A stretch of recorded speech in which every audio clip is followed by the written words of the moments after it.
A paz do Senhor Jesus Cristo seja com todos nesta manhã, amém? Vamos nos colocar em pé, neste domingo de Páscoa, manhã de ressurreição, vamos adorar a Deus.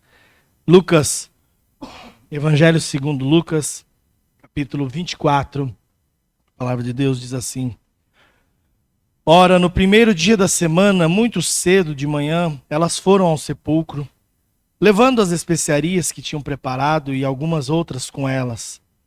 Elas acharam a pedra do sepulcro removida, e elas entrando não acharam o corpo de Jesus, o corpo do Senhor Jesus. E aconteceu que, estando elas muito perplexas a esse respeito, eis que pararam junto delas 2 homens com vestes resplandecentes, e elas, estando com medo e abaixando as suas faces para o chão, eles lhes disseram: Por que procurais o vivo entre os mortos? Ele não está aqui, mas ressuscitou. Lembrai-vos como ele vos falou, estando ainda na Galiléia, dizendo: O Filho do Homem deve ser entregue nas mãos dos homens pecadores e ser crucificado, e ao terceiro dia ressuscitar. E elas lembraram-se das suas palavras, e retornando do sepulcro, contaram todas as coisas aos 11 e a todos os demais. Amém. Ele está vivo, ele ressuscitou. Glória a Deus por isso. Vamos orar. Pai bendito, em nome do Senhor Jesus Cristo, nós abrimos este culto de louvor e adoração, honra e glória ao teu nome. Mais um culto em que nós aprendemos um pouco mais da tua palavra nessa escola bíblica dominical. E nesse domingo para nós tão especial, esse domingo, manhã de ressurreição, esse domingo de Páscoa, em que nós relembramos, ó Pai, a ressurreição do teu Filho amado, Jesus Cristo, que deu início ao cristianismo, a nossa fé, nos deu a certeza da ressurreição e da vida eterna. Nós somos gratos a Ti por mais essa oportunidade de nos reunirmos em Teu nome para Te louvar e Te adorar, pedindo a paz do Senhor Jesus Cristo sobre nós, a unção do Espírito Santo, em nome de Jesus Cristo nós pedimos. Amém, amém. Assentar, irmãos e irmãs. Nós vamos adorar a Deus nesta manhã, juntamente com o irmão Jerônimo.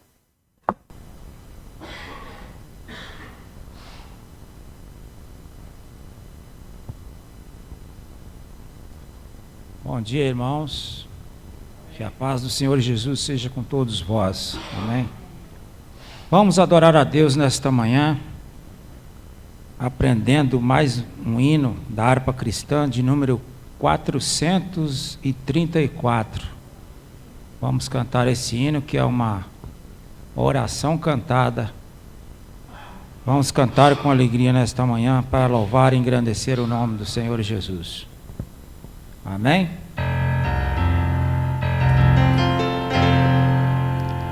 A teus pés, ó Jesus Cristo, tua face buscarei, escutando qual Maria as palavras de amor.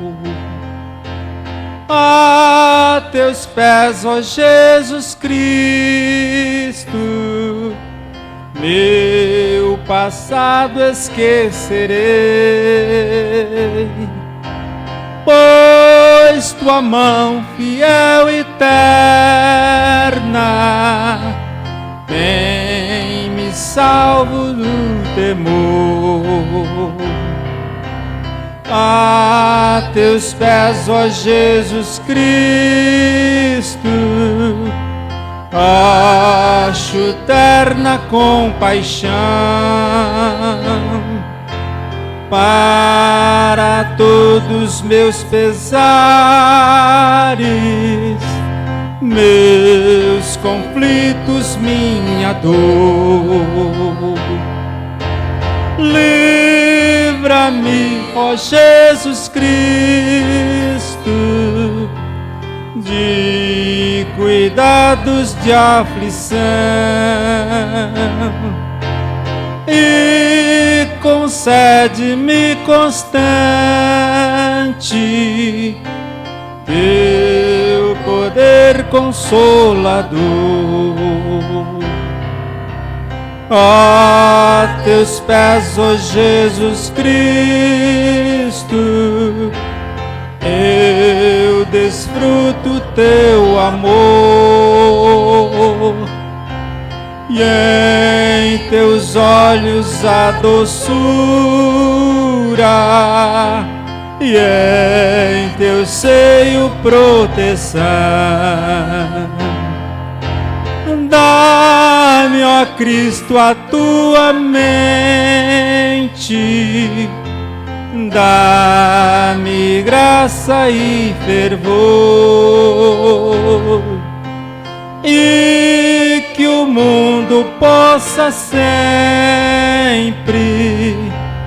ver em minha salvação. A teus pés, ó Jesus Cristo, vem o gozo divinal. A teus pés encontro abrigo, ó bondoso Salvador. Só em ti, ó Jesus Cristo, há consolo sem igual para minha alma batida neste mundo de horror. Amém, graças a Deus. Nós vamos voltar a cantar o hino que nós cantamos semana passada, 449, à beira da estrada. 439 da harpa cristã, à beira da estrada. E depois nós voltaremos a este hino que nós cantamos primeiramente. Amém? Vamos lá.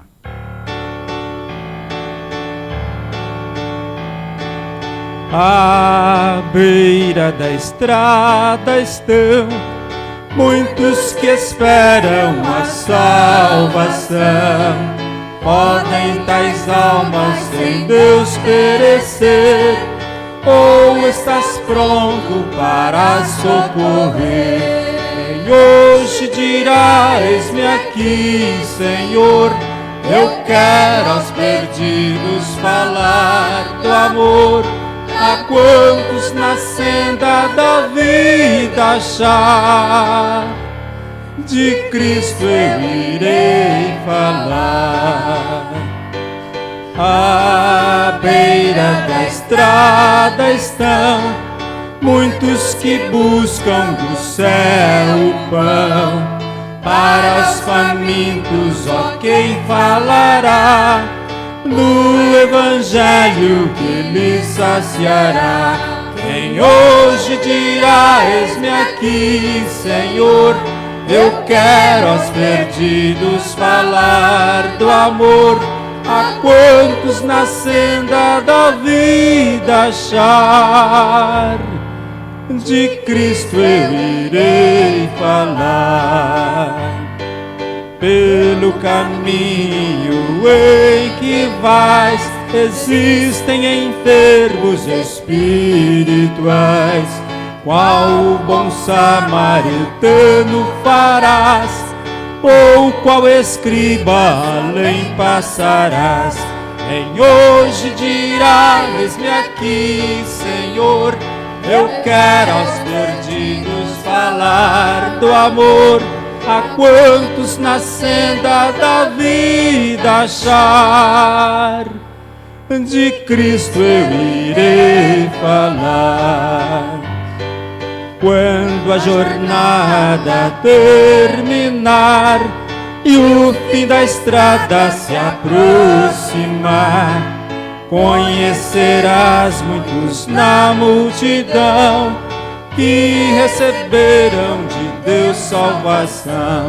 Quem hoje dirá, eis-me aqui, Senhor, Eu quero aos perdidos falar do amor, a quantos na senda da vida achar. De Cristo eu irei falar. Amém, graças a Deus. Vamos continuar adorando a Deus e nós vamos voltar ao 434 para a gente repassar mais uma vez esse hino, tá bom? Irmãos que estão pela internet aí, queiram nos acompanhar, é o 434 da harpa cristã, A Teus Pés. A teus pés, ó Jesus Cristo, tua face buscarei, e escutando qual Maria as palavras de amor. A teus pés, ó Jesus Cristo, meu passado esquecerei, pois tua mão fiel e eterna bem me salvo do temor. A teus pés, ó Jesus Cristo, acho terna compaixão para todos meus pesares,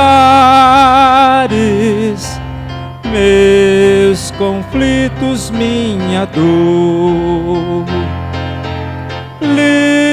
Livra-me, ó Jesus Cristo, de cuidados de aflição, e concede-me constante teu poder consolador. A teus pés, ó Jesus Cristo, eu desfruto teu amor. Em teus olhos a doçura, e em teu seio proteção. Dá-me, ó Cristo, a tua mente, dá-me graça e fervor, é que o mundo possa sempre ver em minha salvação. A teus pés, ó Jesus Cristo, tem um gozo divinal. A teus pés encontro abrigo, ó bondoso Salvador. Só em ti, ó Jesus Cristo, há consolo sem igual para minha alma batida neste mundo de horror. Amém, graças a Deus. Nós vamos agora ouvir um corinho cantado pela irmã Esther. A irmã Esther vai cantar o seu corinho nesta manhã.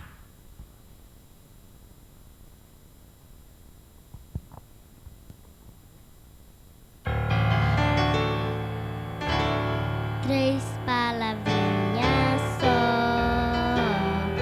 eu aprendi de cor. Deus é amor. Lá, lá, lá, lá, lá, lá, lá, lá. Três palavrinhas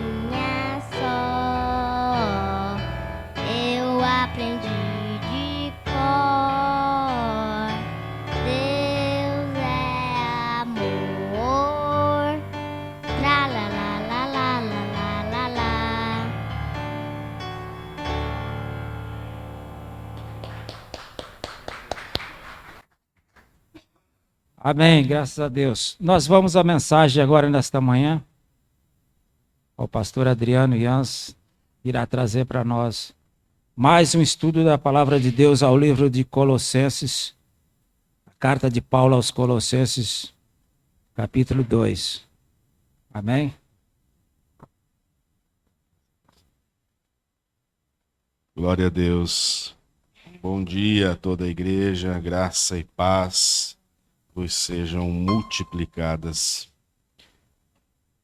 Eu quero ler novamente Colossenses 2, a partir do versículo 1. Fiquemos em pé. Eu vou ler hoje na nova versão internacional, a NVI.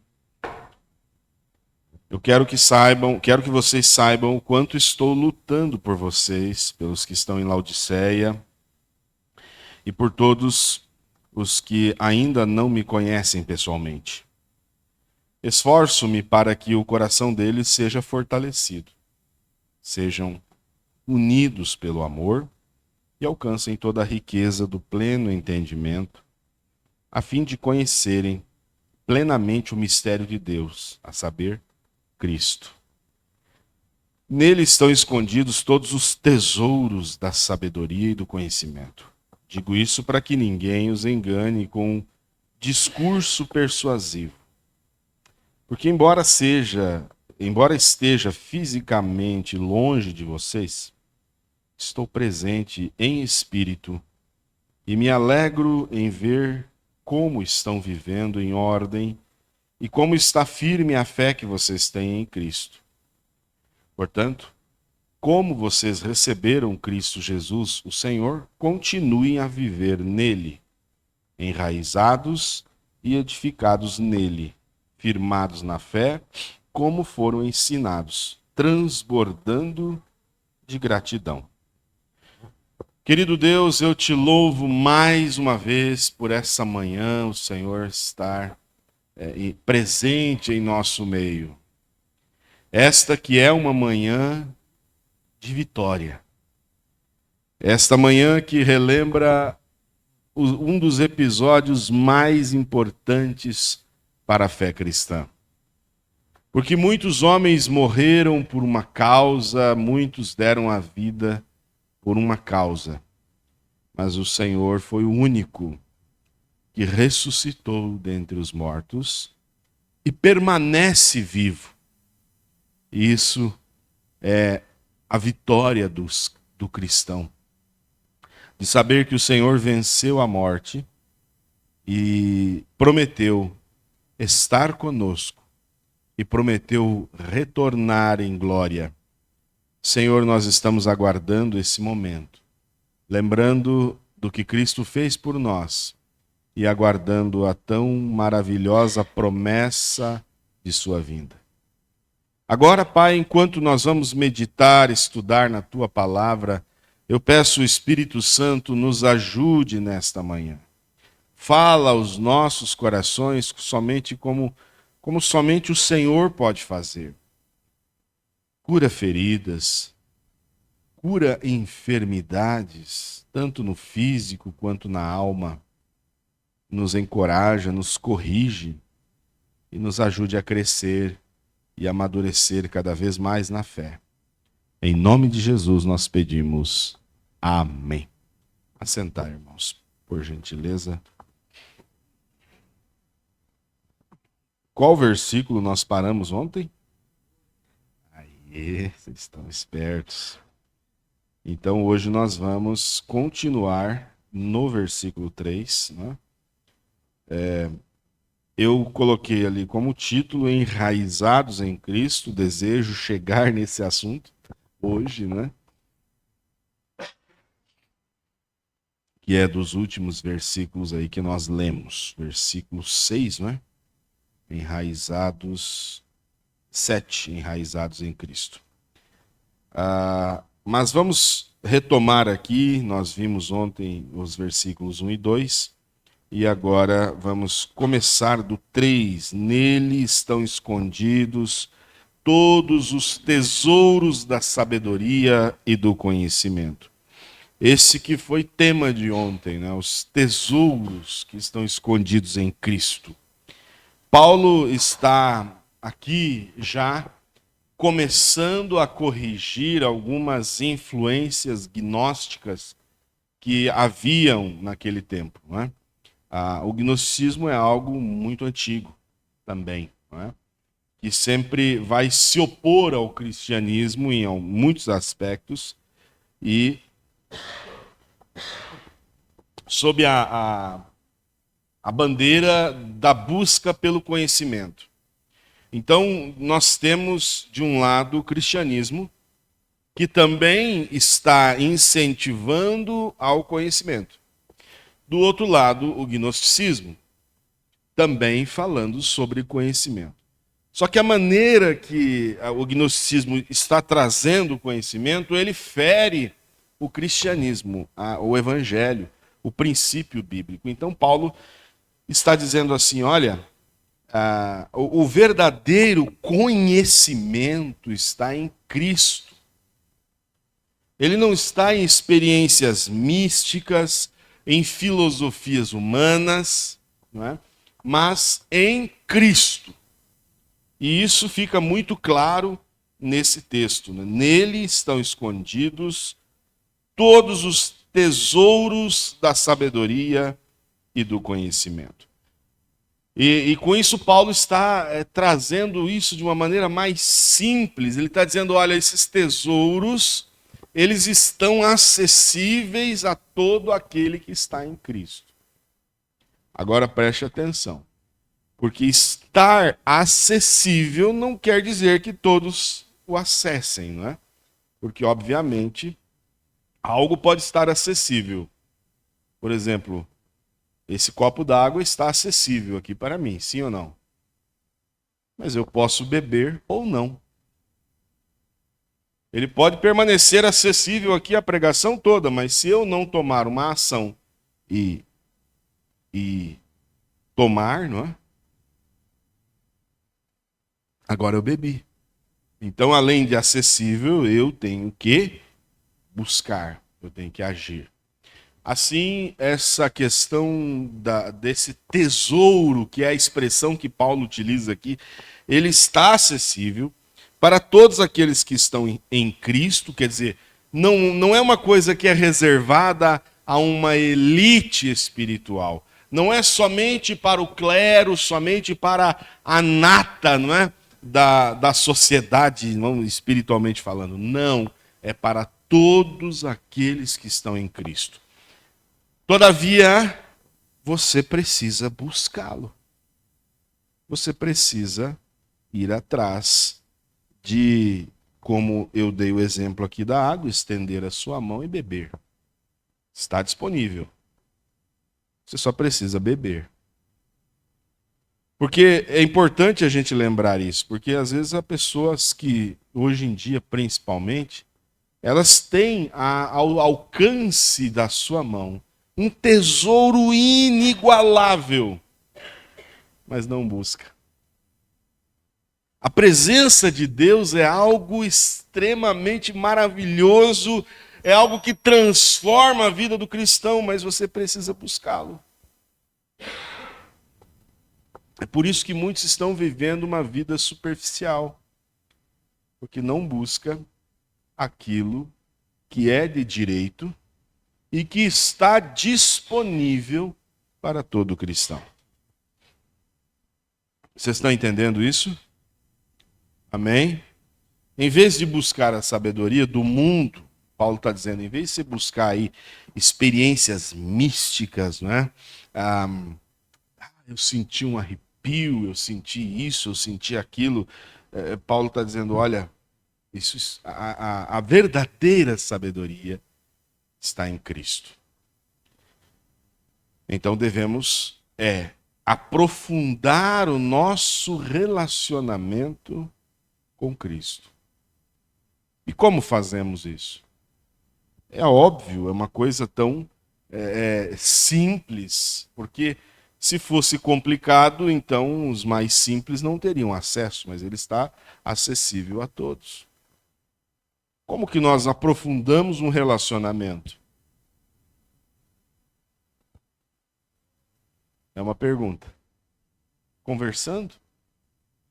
Não é assim? Convivendo? Quando o casal de namorados está querendo se conhecer para ver se vai que rola aí o casamento, né? Como é que a gente conhece um ao outro?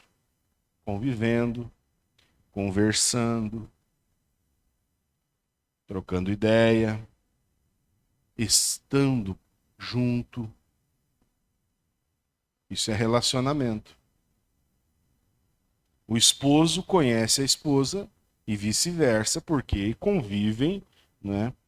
24 horas ali, estão juntos, mesmo quando às vezes um está trabalhando para um lado, outro para o outro, mas eles estão ligados no mesmo objetivo. O casamento, para ter sucesso, o casal e, consequentemente, todos, a família, os filhos, tem que estar trabalhando para um mesmo objetivo. Não adianta um estar puxando para um lado, outro estar puxando para o outro. Essa casa vira uma bagunça, nunca vai sair do lugar, porque cada um tem um foco, não é? Então eles precisam estar no mesmo objetivo. E quando esse relacionamento conjugal está alinhado, então a gente vê o fruto disso, o resultado disso nos filhos, na família toda, na casa, em todas as estruturas, né, dessa família. E quando nós levamos isso para o relacionamento vertical, né, que é com Deus, a gente vai ver quão importante é o relacionamento com Deus. Porque geralmente, irmãos, isso aqui é importante. Geralmente a gente está preocupado, às vezes, nos relacionamentos aqui, horizontais. Eu e você, entre irmãos, entre casamento, entre parentes, amigos, né? Irmãos na fé. E a gente esquece do relacionamento vertical, relacionamento com Deus. Agora, o relacionamento com Deus, ele é muito mais importante do que os demais. Sabe por quê? Porque a maneira como você se relaciona com Deus vai interferir diretamente na maneira como você vai se relacionar com o seu semelhante. Às vezes você tem aquela pessoa que não consegue se relacionar com ninguém. É uma pessoa difícil, é um temperamento que ninguém aguenta. Se você for olhar a vida dessa pessoa particular, o seu relacionamento com Deus está falido. Porque se você tem um bom relacionamento com Deus, isso vai impactar na maneira como você trata seu semelhante.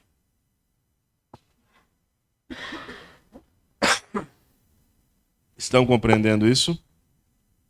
Ele é suficiente. Cristo é suficiente. Agora os versículos 4 e o 5, não é?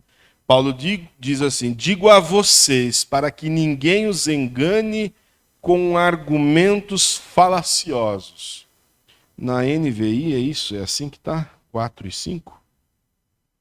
Vamos ver aqui, porque eu estou usando duas versões. Discurso persuasivo. Não é argumento falacioso, discurso persuasivo. Porque é muito perigoso.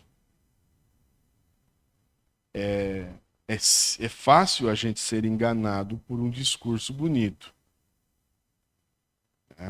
A gente tem a gente já estudou aqui vários pontos teológicos, né, que não conferem 100% com a Bíblia, mas são bonitos. São discursos bonitos, né?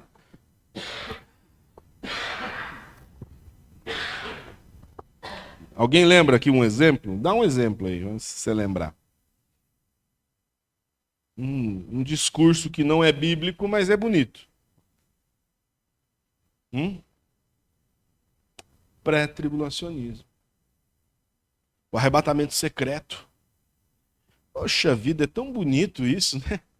O Tim LaHaye lá fez o filme que virou sucesso em Hollywood, né? Deixados para Trás. Aquelas viram uma luzinha e sobe, né?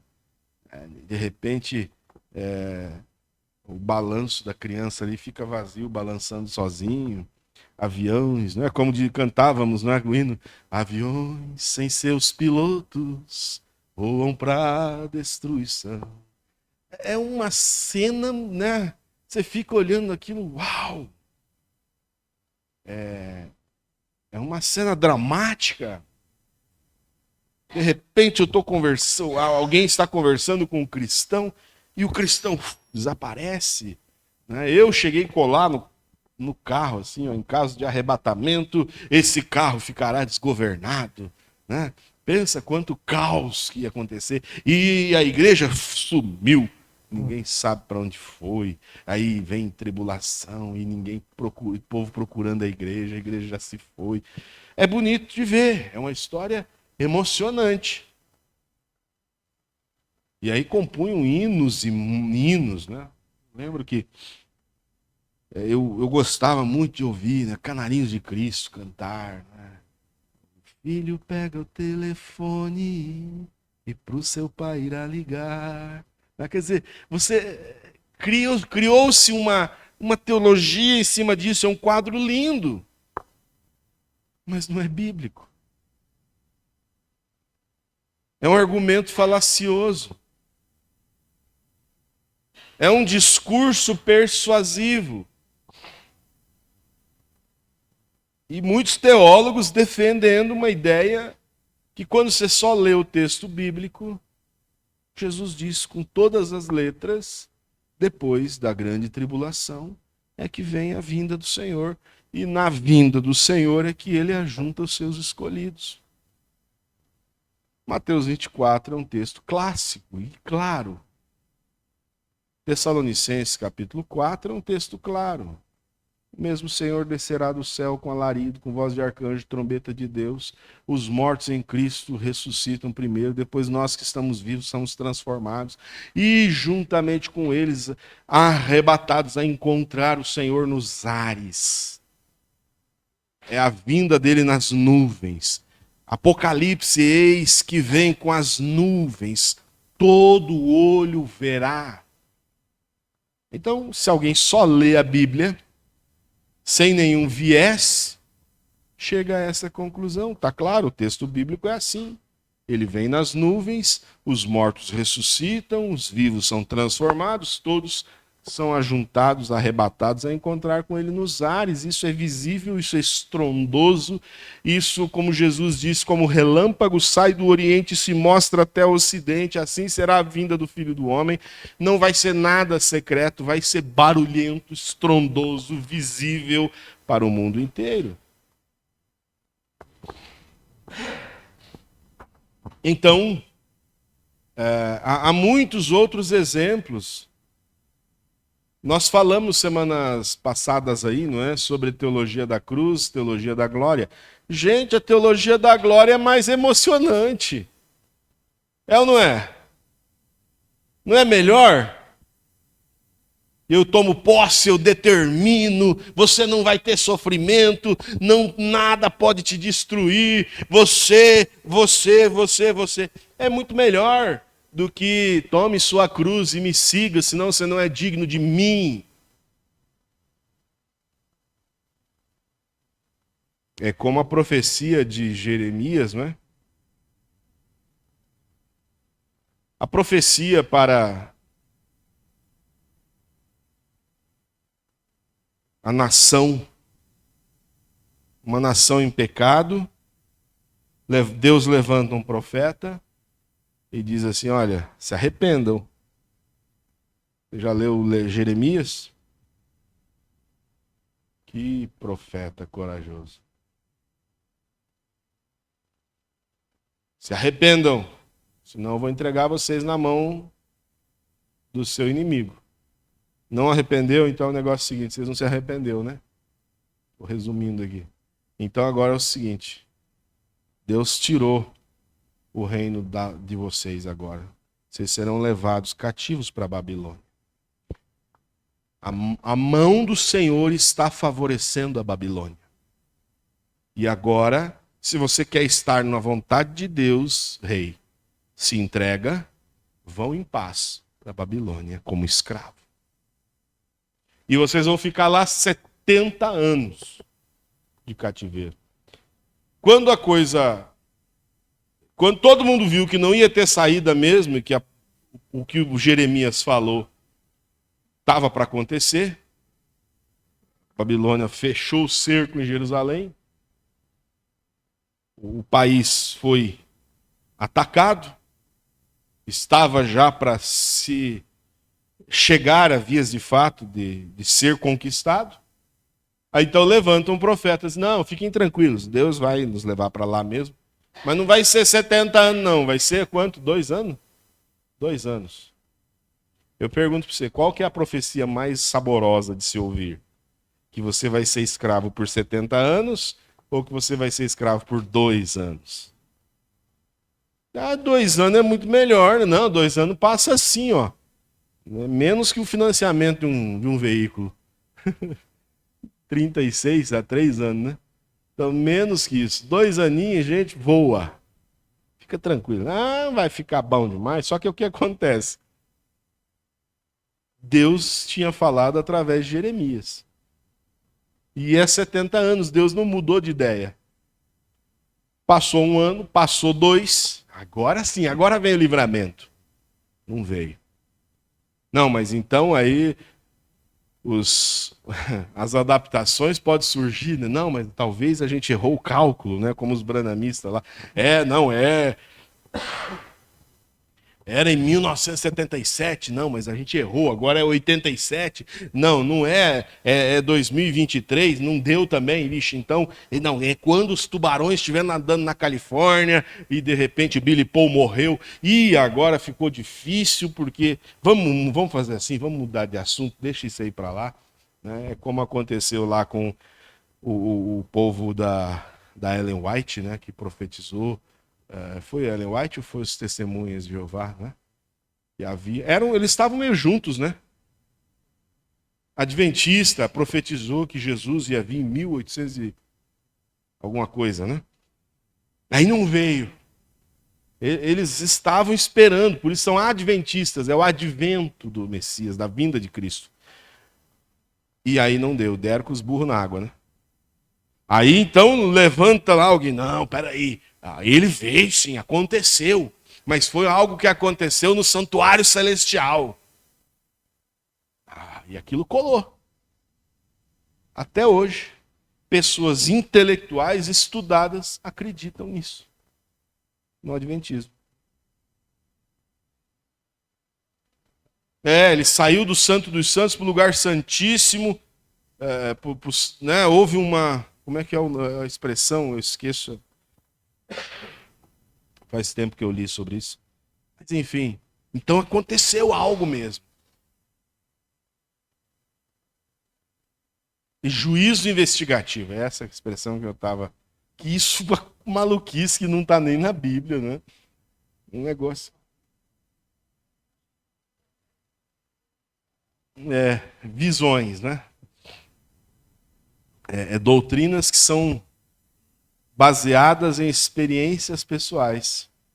Assim como o arrebatamento secreto foi a visão de uma jovem MacDonald, né? Margaret MacDonald, que a igreja não ia passar pela tribulação, né? Nós somos os especiais, né? A elite do cristianismo, porque todos os cristãos passaram por tribulações, mas nós não podemos passar. Porque nós somos a geração mais mimimi, mais fraca de todos os tempos. Nós não aguentaria passar pela tribulação. Então, não vai passar, vai subir antes da tribulação. Coisa que a igreja o tempo todo esteve se preparando para a tribulação.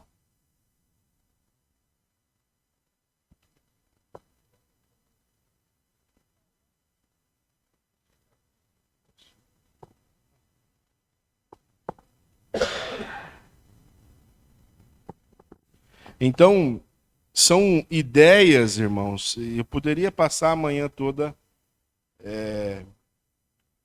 mostrando o que são essas ideias falaciosas, né? São persuasivas, e se você para ouvir, olha, se você não tem um bom conhecimento bíblico, isso te derruba. Se você parar para assistir o filme da história da vida de Joseph Smith, e você não tiver um bom conhecimento bíblico, você vira mórmon. Porque é lindo a maneira como eles contam a história, não é? A maneira como eles relatam aquilo é lindo.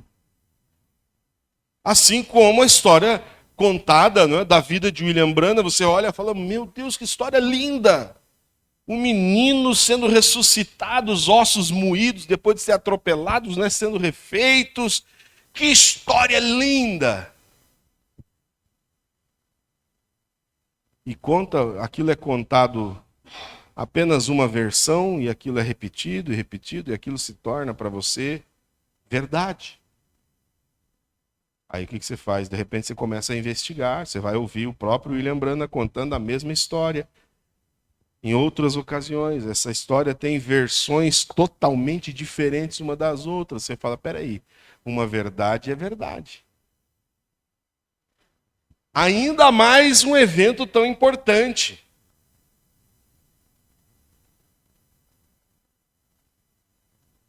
Eu me lembro de eventos que são importantes para mim, o meu casamento, o nascimento das minhas filhas.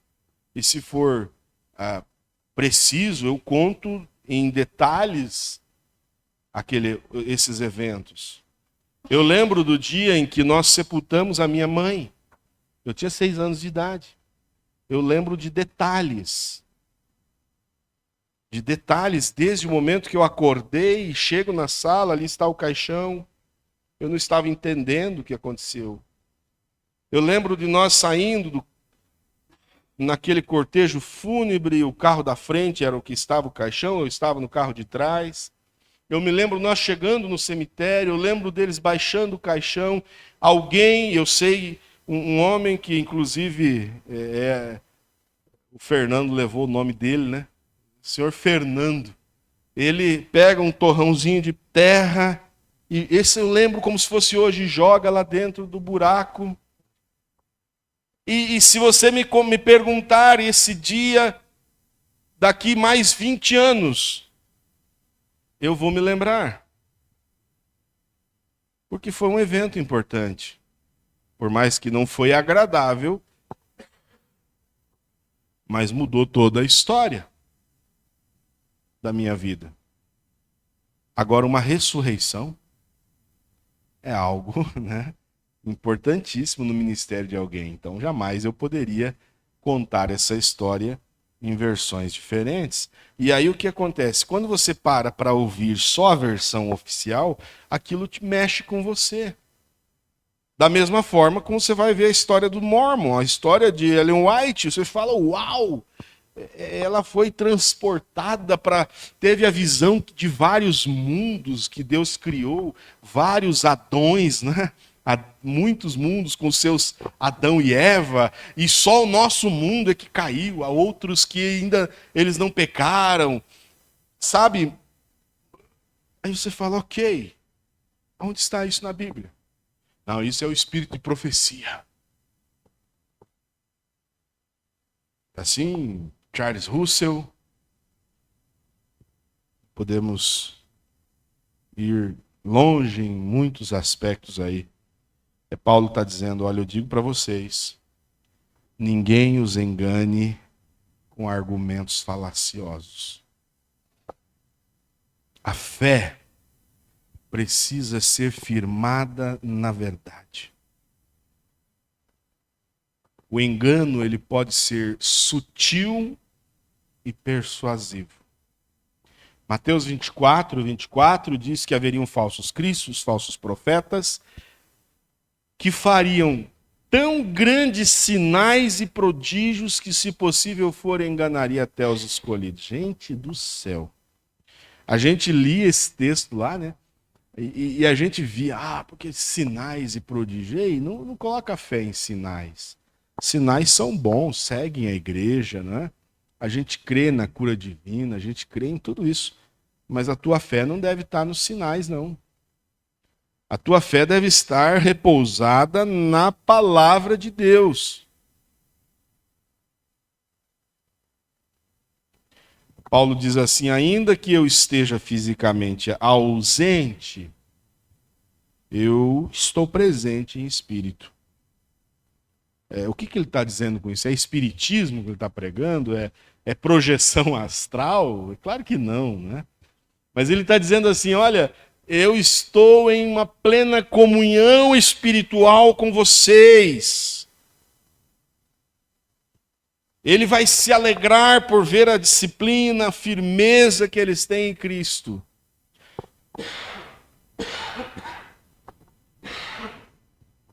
Num claro reconhecimento da maturidade espiritual deles. Agora, com isso, né, nós chegamos a essa conclusão. Nós precisamos vigiar. A igreja precisa vigiar contra todo ensino que diminua ou substitua a centralidade de Cristo. Começou a diminuir Cristo, fique alerta. Foi o que nos chamou muito a atenção no princípio. Porque enquanto eu estava estudando o assunto sobre, bom, vocês sabem, né? De nós tomarmos uma decisão por Cristo, algo veio ao meu coração. Cristo é suficiente para você? Isso ficou. O Espírito Santo teve um papel fundamental nesse processo, né? Porque se não fosse o Espírito Santo, nós não teríamos enxergado. De tão bem feito que é a lavagem cerebral lá. E eu pensei, Cristo é suficiente para mim. Então por que você precisa de outro? Quando você coloca outro no lugar, você está diminuindo a pessoa de Cristo. Quer dizer que então Cristo não foi suficientemente poderoso para concluir a obra da redenção e fazer tudo o que precisava ser feito. Quando ele diz no Calvário, tetelestai, está consumado, está pronto, está resolvido. A ponto de você precisar de uma revelação especial. Então qualquer coisa que diminua a pessoa de Cristo, você fique esperto. Vida cristã exige vigilância, comunhão e profundidade espiritual. Cristo é a fonte de toda a sabedoria, de todo conhecimento. E aí, com isso, nós vamos para o próximo versículo, né, que é versículo 5, né? Versículo 6.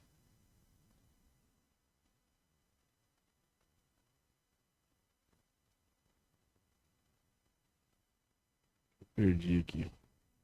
Enraizados, isso mesmo.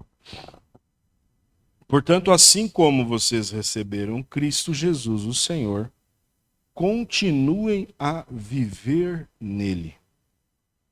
Após Paulo pregar a supremacia de Cristo, alertar a igreja contra o engano, agora ele está convidando a igreja aos Colossenses a uma vida prática.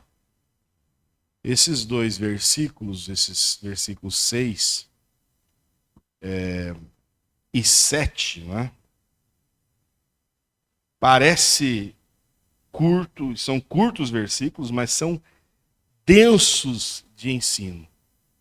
Nós vamos ver que nesses dois versículos a gente vai se deter bastante, porque eles oferecem aqui para a gente um resumo do que significa ser ou viver como um cristão autêntico, que é permanecer em Cristo, crescer nele, ser fortalecido na fé e transbordar de gratidão. 4 passos de como ser um cristão autêntico. Preste bem atenção, porque isso é importante. Né? Esses 2 versículos aí você pode grifá-los, porque são de grande importância e vale a pena você, durante esta semana, você remoer esse assunto, porque tem muita coisa maravilhosa aí para a gente aprender. Então vamos lá.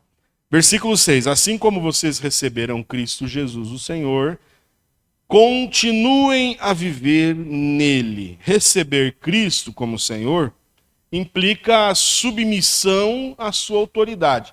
Porque muitos querem Cristo como curador, muitos querem Cristo como salvador, libertador.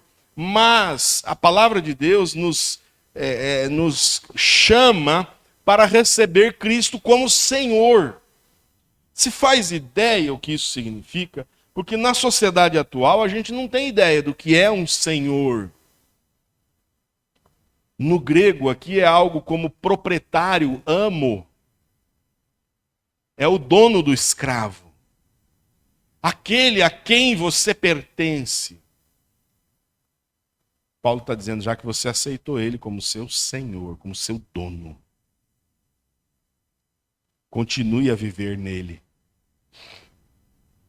Romanos 10, irmãos, quem quer ler? Vou dar a oportunidade para alguém ler, para que a gente acorde um pouco, né? Você fica só me ouvindo, vai dar sono. Romanos capítulo 10, versículo 9, quem encontrar, vem aqui na frente rapidinho ler. Ah, já está aqui.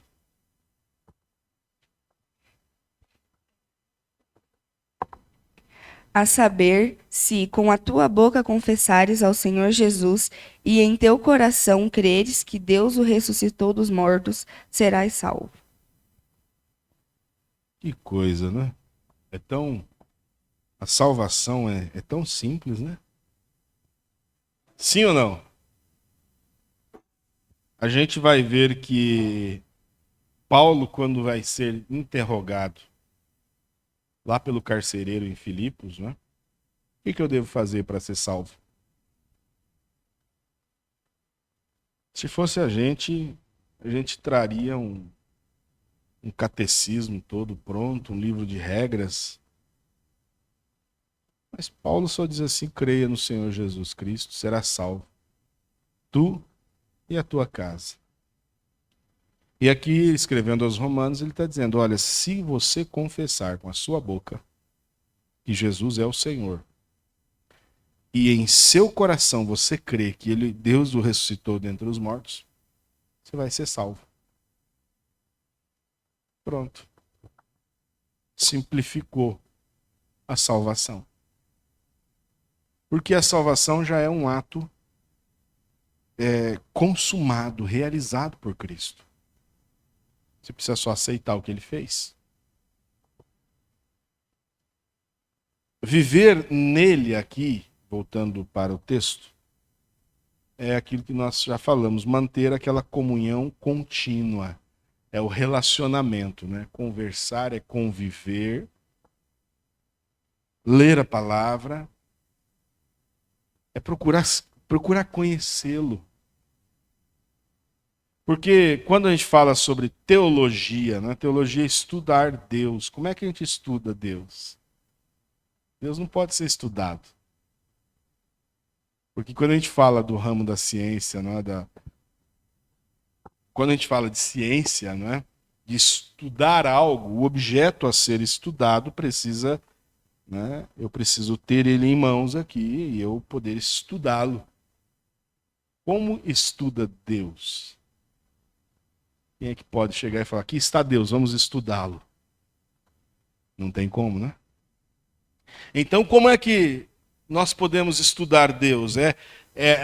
De acordo com que o próprio Deus, é o que a gente chama de autorrevelação de Deus. Aquilo que Deus, ao longo dos séculos, permitiu que o homem tivesse o conhecimento dele. Ele vai permitindo que a gente o conheça. É por isso, irmãos, que eu vejo alguns debates que viram guerras, eu vejo eles como desnecessários. Porque há aspectos de Deus que o próprio Deus não revelou. Por quê? Porque não são importantes para você saber. Deus é um ser que está fora do tempo e espaço. Ele criou o tempo e espaço. Pensa nisso. Ele não está preso ao nosso tempo, ao nosso cronos. Ele tem o tempo dele. E o tempo dele é a eternidade. O que são 100 anos para Deus? Nada. Um sopro. 100 anos. Para nós, 100 anos é a vida. Pouquíssimos de nós chegará a 100 anos. Pouquíssimos. Raras são as pessoas que chegam aos 100. 90 já é difícil. A Bíblia diz que os nossos dias são 70, né? E aqueles que por sua robustez chegam aos 80, os melhores dias são enfado e canseiro. Imagina os piores, né? Eu tenho conversado com pessoas que têm mais de 80. E dizer, pastor, é verdade. Eu não sei se foi meu pai. Alguém me disse, olha, você não tem ideia. Até a casa dos 60, a vida é uma. Parece uma coisa automática quando vira para os 70. Parece que é outra vida. A realidade muda, os dias já não são os mesmos. E quando vira para o 80, fica mais pesado ainda.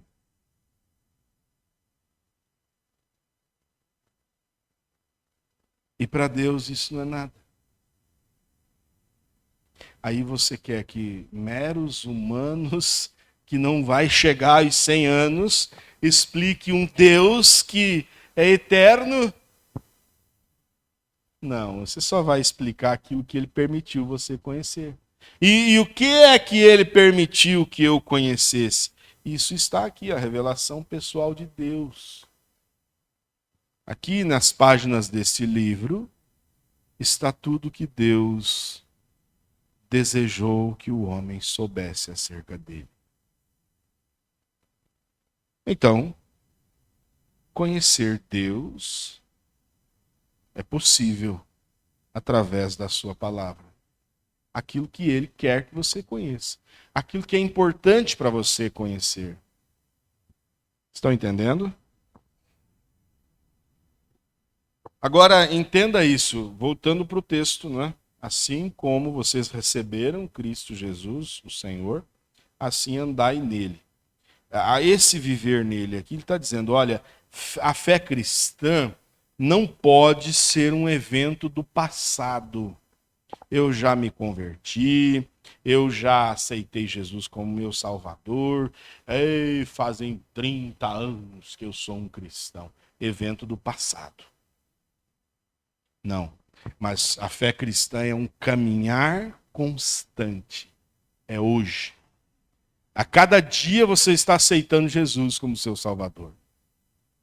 O apóstolo Paulo, escrevendo aos Gálatas, capítulo 2, versículo 20, ele diz assim, fui crucificado com Cristo, lá na Almeida, já estou crucificado com Cristo. Já não sou eu quem vive, mas Cristo vive em mim.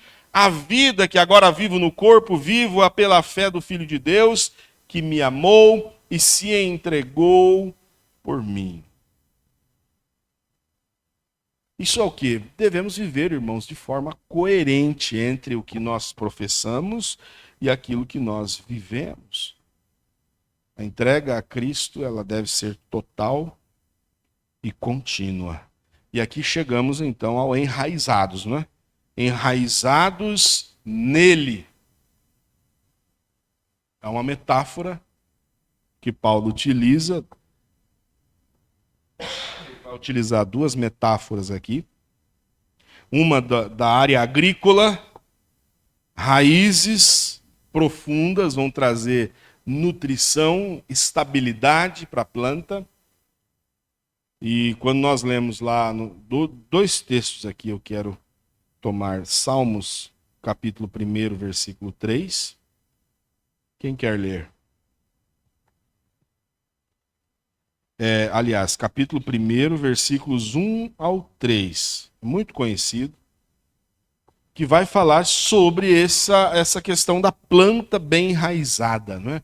O Fernando está vindo ali. Salmos 1, do 1 ao 3. Abençoado é o homem que não anda no conselho do ímpio, nem fica no caminho dos pecadores, nem assenta na cadeira dos escarnecedores. Mas o seu prazer está na lei do Senhor, e na sua lei medita de dia e noite. E ele será como a árvore plantada junto a rios de águas, que geram seu fruto em sua estação. Sua folha também não murchará, e tudo aquilo que ele faça prosperará. Amém. Vendo? Então isso é uma das metáforas que nós vemos no texto bíblico. A outra está em Jeremias, capítulo 17. Quem achar quiser vir aqui. Jeremias 17, versículos 7 a 8. Jeremias 17.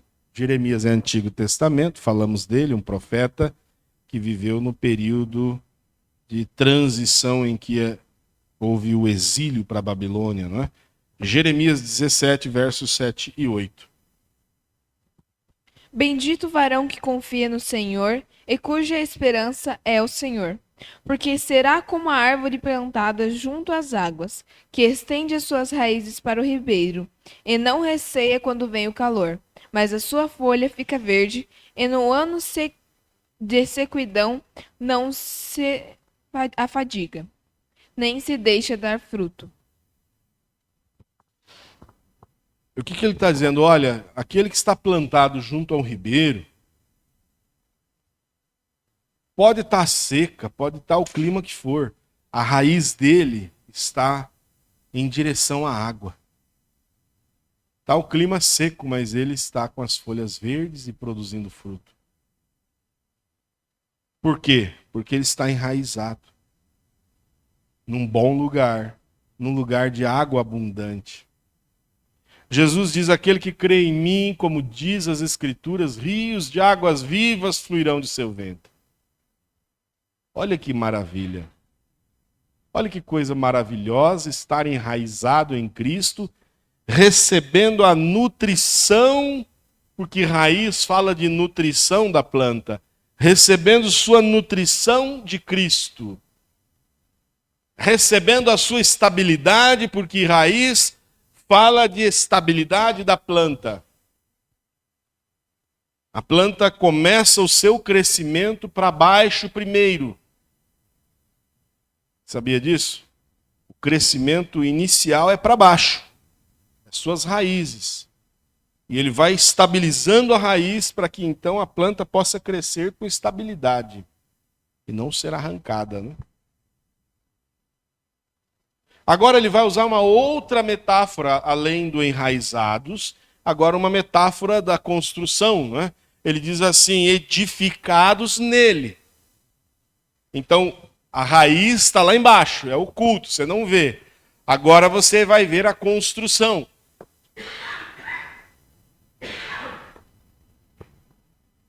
Nossa vida é uma construção sobre Cristo, a pedra angular. 1 Coríntios capítulo 3, versículo 11, ninguém pode lançar outro firmamento, ou fundamento, melhor dizendo, além do que foi posto, o qual é Jesus Cristo. Efésios 2:20, edificados sobre o fundamento dos apóstolos e profetas, sendo ele mesmo Cristo Jesus a pedra angular. A igreja tem que estar edificada neste fundamento que é Jesus Cristo. Qualquer outra coisa é duvidosa. Então aqui a gente está vendo, primeiro, o nascimento, o enraizamento, a estabilidade, o crescimento do edifício, a maturidade da igreja, tudo isso centrado em Cristo. Volto lá no assunto, não é, de cultivar intimidade com Deus. Edificar a sua vida sobre a palavra de Deus. Quantas vezes você está lendo sua Bíblia ao longo do dia ou durante a semana? Quanto tempo você está gastando ou investindo, né, na presença de Deus? A raiz profunda, ela evita... Ela evita que você seja abalado pelas tempestades da vida.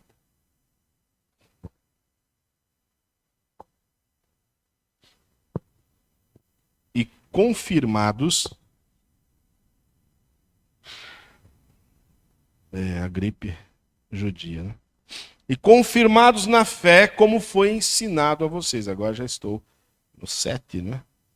Paulo reforçando a importância, de novo, do ensino sadio. A fé precisa de um fundamento, e esse fundamento é o conhecimento bíblico sólido.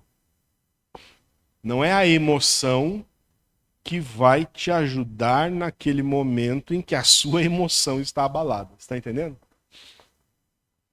Quando vem uma tempestade, quando vem a enfermidade, quando vem uma luta, uma prova, não é a emoção que deve guiar você.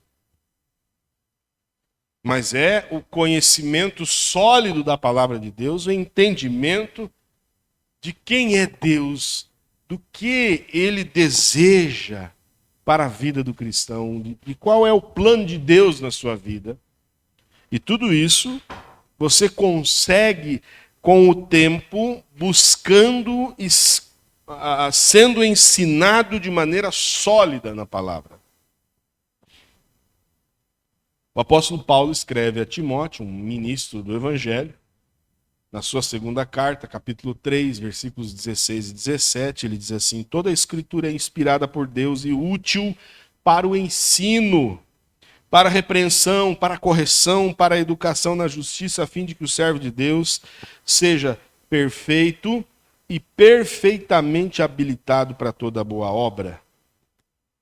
E agora se conclui aqui, nele, enraizados nele, edificados e confirmados na fé, tal como fosse instruído, crescendo em ações de graça. Tessalonicenses, Paulo diz: em tudo dai graças. Efésios 5:20, né?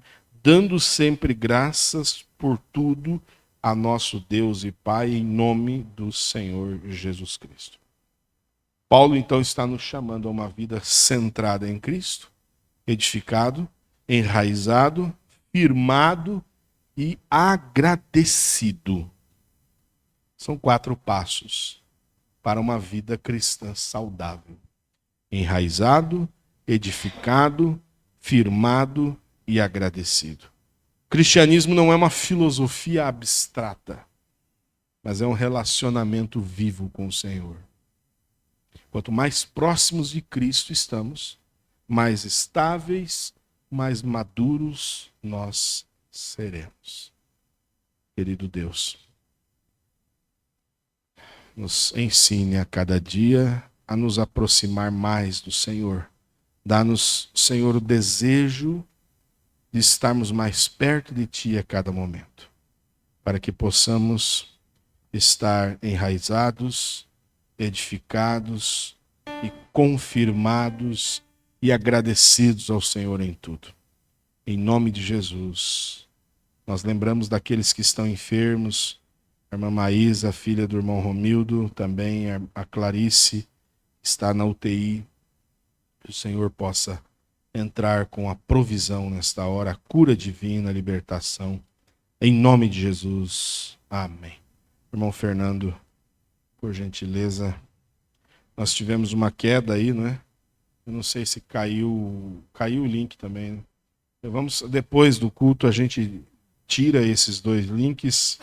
Até de tarde a gente coloca o integral para aqueles que perderam aí, não perder nenhuma parte, né? Deus vos abençoe. Vamos a este hino com a irmã Rebeca. Jesus vive.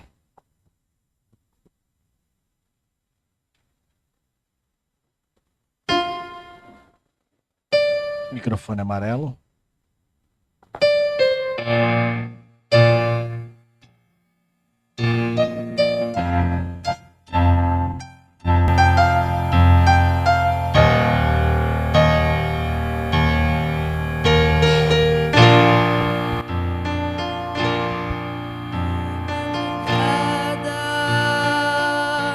Do terceiro dia, um novo amanhecer, ao mundo começa a nascer, lá no sepulcro, onde Cristo jazia, não há mais corpo algum, o vivente entre os mortos subiu, dois varões com roupas resplandecentes anunciam que o Mestre ressuscitou, e Maria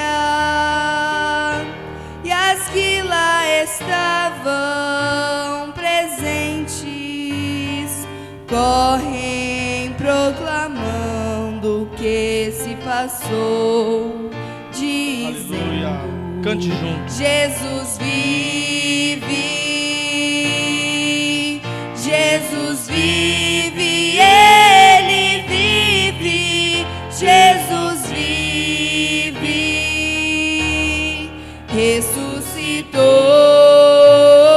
ressuscitou, Jesus vive, Jesus vive, Ele vive, Jesus vive, ressuscitou. Chegando a tarde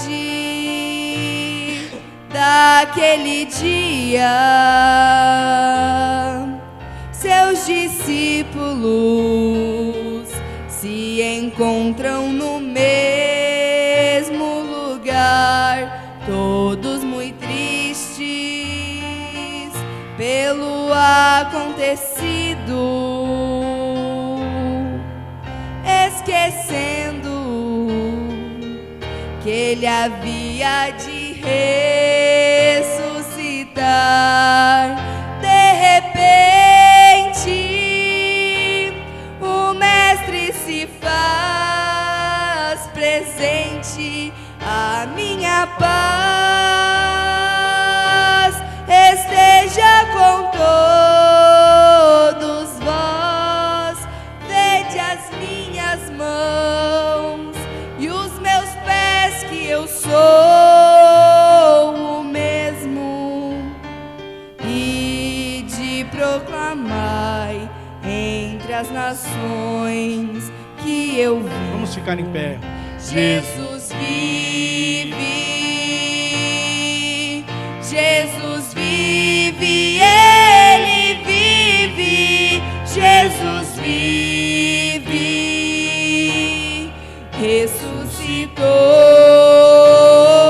ressuscitou, Jesus vive, Jesus vive, Ele vive, Jesus vive, ressuscitou, Jesus vive, Jesus vive, Ele vive, Jesus vive, ressuscitou. Aleluia. Maravilhoso Deus, nós te agradecemos por esse tempo maravilhoso que tivemos aqui em tua presença. adorando ao Senhor e aprendendo mais da sua palavra. Desejamos, Senhor, estar enraizados em Cristo, com a nossa fé bem firmada nessa rocha que é Cristo, e assim possamos estar sempre frutificando, ó Pai. Nós pedimos, Senhor, agora leva-nos em paz de regresso aos nossos lares, guardados e protegidos na Tua poderosa mão, e que tenhamos uma excelente e maravilhosa semana em Tua presença. Nós te agradecemos por tudo em nome do Senhor Jesus Cristo. Amém, Jesus, amém. Que Deus os abençoe e até semana que vem aqui, o Senhor nos permitindo.